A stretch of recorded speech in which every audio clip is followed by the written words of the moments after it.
2025ರ ಐಪಿಎಲ್ಗೆ ಇನ್ನೊಂದು ತಿಂಗಳಷ್ಟೇ ಬಾಕಿ. ಮಾರ್ಚ್ ಕೊನೆ ವಾರದ ವೇಳೆಗೆ ಹೈ ವೋಲ್ಟೇಜ್ ಹಬ್ಬ ಶುರುವಾಗುತ್ತೆ. ಭರ್ಜರಿ 2 ತಿಂಗಳು ಕ್ರಿಕೆಟ್ ಅಭಿಮಾನಿಗಳಿಗೆ ಫುಲ್ ಮೀಲ್ಸ್ ಅಂದ್ರೂ ಕೂಡ ತಪ್ಪಾಗಲ್ಲ. ಪ್ರತಿ ದಿನ ಕೂಡ ಕಿಕ್ಕು. ಕಳೆದ ವರ್ಷವೇ ದಶಕಗಳ ರೆಕಾರ್ಡ್ಗಳೆಲ್ಲ ಬ್ರೇಕ್ ಆಗಿದ್ವು. 200-250 ಪ್ಲಸ್ ಸ್ಕೋರ್ಗಳಿಗೆ ಲೆಕ್ಕನೇ ಇರಲಿಲ್ಲ. ಸದ್ಯ ಮೆಗಾ ಹರಾಜಿನ ಬಳಿಕ ಟೀಮ್ಗಳು ಫಾರ್ಮ್ ಆಗಿರೋದನ್ನ ನೋಡಿದ್ರೆ 18ನೇ ಸೀಸನ್ ಐಪಿಎಲ್ ನೆಕ್ಸ್ಟ್ ಲೆವೆಲ್ನಲ್ಲೇ ಇರುತ್ತೆ ಅನ್ಸುತ್ತೆ. ಅದರಲ್ಲೂ ಕೂಡ ಸನ್ ರೈಸರ್ಸ್ ಹೈದರಾಬಾದ್ ಅಬ್ಬರ ಇನ್ನೂ ಒಂದ್ ಕೈ ಜಾಸ್ತಿನೇ ಅಂದ್ರೂ ಕೂಡ ತಪ್ಪಾಗಲ್ಲ.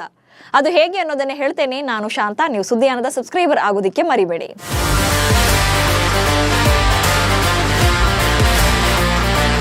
T20 ಫಾರ್ಮೆಟ್ ಅಂದ್ರೆ ಹೊಡಿಬಡಿ ಆಟ ಅನ್ನೋದು ಐಪಿಎಲ್ ನಲ್ಲಿ ಯಾವಾಗ್ಲೂ ಪ್ರೂವ್ ಆಗಿ ಹೋಗಿದೆ. ಅದರಲ್ಲೂ ಕೂಡ ಕಳೆದ ವರ್ಷದ ಐಪಿಎಲ್ ನಲ್ಲಿ ಸನ್ ರೈಸರ್ಸ್ ಹೈದರಾಬಾದ್ ಟೀಮ್ನವರು ಆಡಿದ್ದನ್ನ ನೋಡಿದ್ರೆ ಬೌಲರ್ಗಳಿಗೆ ಬೆಲೆಯೇ ಇರಲಿಲ್ಲ. 6-4 ಅಂತ ಮೈದಾನದ ಮೂಲೆಗೂ ಕೂಡ ಚೆಂಡುಗಳನ್ನು ನಡ್ತಾ ಇದ್ರು. ಇದೀಗ 2025ಕ್ಕೂ ಕೂಡ ಅದಕ್ಕಿಂತ ಜಾಸ್ತಿಯೇ ಪ್ರದರ್ಶನ ನೀಡೋದು ಪಕ್ಕಾ ಆಗಿದೆ. ಸಾಲಿಡ್ ಬ್ಯಾಟಿಂಗ್ ಲೈನಪ್ ಅನ್ನ ಹೊಂದಿರುವಂತ ಕಾವ್ಯ ಮಾರನ್ ಒಡೆತನದ ಫ್ರಾಂಚೈಸಿ ಟ್ರೋಫಿ ಗೆಲ್ಲುವಂತ ಲೆಕ್ಕಾಚಾರದಲ್ಲಿದೆ. ಸ್ಟಾರ್ ಬ್ಯಾಟರ್ಗಳಿಗೆ ಮಣೆ ಹಾಕಿರುವ ಕಾವ್ಯ ಮಾರನ್. ಸನ್ ರೈಸರ್ಸ್ ಹೈದರಾಬಾದ್ ಮಾಲೀಕರು ಹರಾಜಿಗೂ ಮುನ್ನವೇ 5 ರನ್ನ ರಿಟೈನ್ ಮಾಡ್ಕೊಂಡಿದ್ರು. ಬರೋಬ್ಬರಿ 75 ಕೋಟಿ ರೂಪಾಯಿ ಇನ್ವೆಸ್ಟ್ ಮಾಡಿದ್ರು. ಹೆನ್ರಿಚ್ ಕ್ಲಾಸೆನ್ ಅವರಿಗೆ 23 ಕೋಟಿಯನ್ನ ಕೊಟ್ರೆ ಪ್ಯಾಟ್ ಕಮಿನ್ಸ್ ಅವರಿಗೆ 18 ಕೋಟಿ ರೂಪಾಯಿ ಉಳಿಸ್ಕೊಂಡಿದ್ರು. ಇನ್ನು ಟ್ರಾವಿಸ್ ಹೆಡ್ಗೆ 14 ಕೋಟಿ ರೂಪಾಯಿ, ಹಾಗೆ ಅಭಿಷೇಕ್ ಶರ್ಮಾಗೂ ಕೂಡ 14 ಕೋಟಿ ರೂಪಾಯಿ ನೀಡಿ ರಿಟೈನ್ ಮಾಡ್ಕೊಂಡಿದ್ರು. ಇನ್ನು ನಿತೀಶ್ ಕುಮಾರ್ ರೆಡ್ಡಿಗೆ 6 ಕೋಟಿ ರೂಪಾಯಿಗೆ ಉಳಿಸ್ಕೊಂಡಿದ್ರು. ಆ ನಂತರ ಹರಾಜಿನಲ್ಲಿ ಕೂಡ ಸ್ಟಾರ್ ಪ್ಲೇಯರ್ಸ್ ಮೇಲೆಯೇ ಹಣ ಸುರಿದಿದ್ರು. ತಂಡಕ್ಕೆ ಬೇಕಾದಂತ ಆಟಗಾರರ ಮೇಲೆ ಮಾತ್ರ ಗಮನ ಹರಿಸಿದಂತ ಸನ್ ರೈಸರ್ಸ್ ಹೈದರಾಬಾದ್ ತಂಡದ ಓನರ್ ಕಾವ್ಯ ಮಾರನ್ ಅವರು ಬಹಳ ಬುದ್ಧಿವಂತಿಕೆಯಿಂದ ಆಟಗಾರರನ್ನ ಖರೀದಿ ಮಾಡಿದ್ರು. ಟೀಮ್ ಇಂಡಿಯಾದ ಸ್ಟಾರ್ ವೇಗಿ ಮೊಹಮ್ಮದ್ ಶಮಿ ಅವರನ್ನ 10 ಕೋಟಿ ರೂಪಾಯಿಗೆ ಖರೀದಿ ಮಾಡಿದ್ದಾರೆ. ಪೇಸ್ ಆಲ್ರೌಂಡರ್ ಹರ್ಷಲ್ ಪಟೇಲ್ಗೆ 8 ಕೋಟಿ ರೂಪಾಯಿ ನೀಡಿದ್ದಾರೆ. 10 ಫ್ರಾಂಚೈಸಿಗಳಲ್ಲಿ ಹೈದರಾಬಾದ್ ಹೆಚ್ಚು ಸ್ಟ್ರಾಂಗ್. ಭಾರತದ wicket keeper come batter Ishan Kishan ಕೂಡ ಈ ಸಲ ಸನ್ ರೈಸರ್ಸ್ ಹೈದರಾಬಾದ್ ತಂಡವನ್ನೇ ಸೇರಿದ್ದಾರೆ. 3ನೇ ಸ್ಲಾಟ್ ನಲ್ಲಿ ಆಡಬಲ್ಲಂತ ಕಿಶನ್ಗೆ 11.25 ಕೋಟಿ ರೂಪಾಯಿಯನ್ನ ನೀಡಿ ಸನ್ ರೈಸರ್ಸ್ ಹೈದರಾಬಾದ್ ತಂಡ ಖರೀದಿ ಮಾಡಿದೆ. ಅನ್ಕ್ಯಾಪ್ಡ್ ಆಟಗಾರರ ಖರೀದಿಯಲ್ಲೂ ಕೂಡ ಕಾವ್ಯ ಬುದ್ಧಿವಂತಿಕೆಯನ್ನು ತೋರಿಸಿದ್ರು. ಬ್ಯಾಟರ್ಗಳಾದಂಥ ಅಭಿನವ್ ಮನೋಹರ್ ಜೊತೆಗೆ ವಿಕೆಟ್ ಕೀಪರ್ ಅಥರ್ವ ತೈಡೆಯನ್ನ ಖರೀದಿ ಮಾಡಿದ್ರು.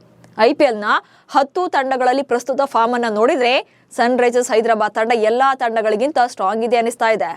ಬ್ಯಾಟಿಂಗ್ ಮತ್ತು ಬೌಲಿಂಗ್ ಜೊತೆಗೆ ಅನುಭವದಲ್ಲೂ ಕೂಡ ಸಮತೋಲನದಲ್ಲಿದೆ.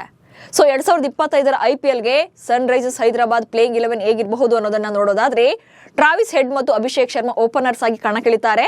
ಇವರಿಬ್ಬರ ಆಟ ಒಂದ್ಸಲ ಕ್ರೀಸ್ ಕಚ್ಚಿ ನಿಂತರು ಅಂದ್ರೆ ಅಲ್ಲಿ 6-4ಗಳಿಗಂತೂ ಲೆಕ್ಕನೇ ಇರೋದಿಲ್ಲ. ಆ ನಂತರದಲ್ಲಿ Nitish Kumar Reddy, Heinrich Klaasen, Abhinav Manohar, Harshal Patel, Pat Cummins, Rahul Chahar, Adam Zampa, Mohammed Shami ಹೀಗೆ ಚಾನ್ಸ್ ಅನ್ನು ಪಡ್ಕೊಳ್ಬಹುದು. ಅದರಲ್ಲೂ ಕೂಡ ಅಭಿಷೇಕ್ ಶರ್ಮಾ ಈ ಸಲವೂ ಕೂಡ ಸೆಂಟರ್ ಆಫ್ ಅಟ್ರಾಕ್ಷನ್ ಆಗಿದ್ದಾರೆ.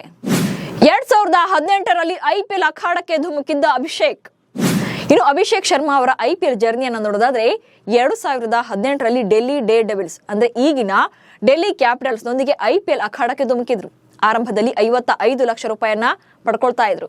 ಇನ್ನು 2019ರಲ್ಲಿ ಸನ್ ರೈಸರ್ಸ್ ಹೈದರಾಬಾದ್ ತಂಡವನ್ನ ಸೇರಿಕೊಂಡ್ರು. 2019ರಿಂದ 2021ರವರೆಗೆ 55 ಲಕ್ಷ ರೂಪಾಯಿ SRH ಪರ ಹಣವನ್ನ ಪಡ್ಕೊಳ್ತಾ ಇದ್ರು. ಹಾಗೆ 2022ರಲ್ಲಿ SRH ತಂಡ 6.5 ಕೋಟಿ ರೂಪಾಯಿಗೆ ಅಭಿಷೇಕ್ರನ್ನ ಉಳಿಸಿಕೊಳ್ಳುತ್ತೆ. ಇದೀಗ ಐಪಿಎಲ್ 2025ರಲ್ಲಿ SRH ಅಭಿಷೇಕ್ ಶರ್ಮಾ ಅವರಿಗೆ ಬರೋಬ್ಬರಿ 14 ಕೋಟಿ ರೂಪಾಯಿ ಕೊಟ್ಟು ಉಳಿಸಿಕೊಂಡಿದೆ. ಕಳೆದ ಸೀಸನ್ ಅಲ್ಲಿ ಅಬ್ಬರಿಸಿದಂತ ಅಭಿ ಈ ವರ್ಷವೂ ಕೂಡ ಧೂಳ ಬೀಸೋ ಹಿಂಟ್ ಕೊಟ್ಟಿದ್ದಾರೆ. ಕೊನೆ ಪಂದ್ಯದಲ್ಲಿ ದಾಖಲೆಯ ಶತಕ ಹಾಗೆ 2 ವಿಕೆಟ್ ಕಬಳಿಸುವ ಮೂಲಕ ಇಂಗ್ಲೆಂಡ್ ವಿರುದ್ಧದ ಪಂದ್ಯದಲ್ಲಿ ಭಾರತದ ಗೆಲುವಿನಲ್ಲಿ ಮಹತ್ವದ ಪಾತ್ರವನ್ನು ವಹಿಸಿದ್ರು.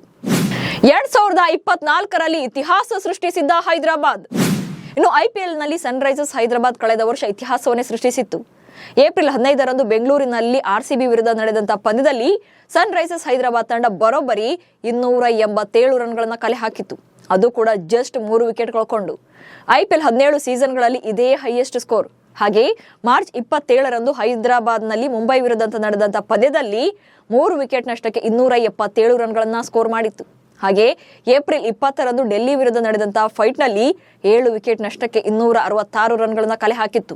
ಈ ಮೂಲಕ ಹೈದರಾಬಾದ್ ತಂಡ ಹಲವು ದಾಖಲೆಗಳನ್ನೆಲ್ಲ ಉಡಿಸ್ ಮಾಡಿತ್ತು. ಹೀಗೆ ಬೆಂಕಿ ಪರ್ಫಾರ್ಮೆನ್ಸ್ ಇಂದಲೇ ಫೈನಲ್ಗೆ ಲಗ್ಗೆ ಇಟ್ಟಿದಂತ ಹೈದರಾಬಾದ್ ತಂಡ 2025ರ ಐಪಿಎಲ್ಗೆ ಮತ್ತಷ್ಟು ಬಲಿಷ್ಠವಾಗಿದೆ. ಟ್ರೋಫಿ ಗೆಲ್ಲೋ ಫೇವರೇಟ್ ಟೀಮ್ ಎನಿಸ್ಕೊಳ್ತಾ ಇದೆ. Travis Head, Klaasen, Abhishek Sharma, Ishan Kishan performance ನೋಡ್ತಾ ಇದ್ರೆ ಚಾಂಪಿಯನ್ ಪಟ್ಟಕ್ಕೇರಿದ್ರು ಕೂಡ ಆಶ್ಚರ್ಯ ಇಲ್ಲ.